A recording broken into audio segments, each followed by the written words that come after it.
binjakët. Njerëz, diamantet janë simboli i elegancës dhe i bukurisë, prandaj janë të vendosura mbi gjitha bijuteritë me vlerë. Por 80% e diamantëve të botës ka një funksion shumë më praktik.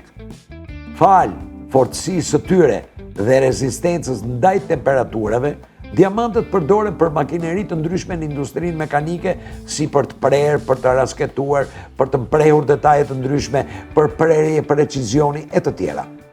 Kjo statistikë që thash vlen për ty, i dashur apo e dashur dëgjuese e shenjës binjakëve. Pse? Sepse është momenti që edhe ti të rregullosh raportet brenda vetes. Të duhen vetëm 20% të aftësive të tua për dukjen dhe 80% të tjerat duhet i përdorësh për të mprehur, për të limuar apo për të saksuar gjërat brenda vetes.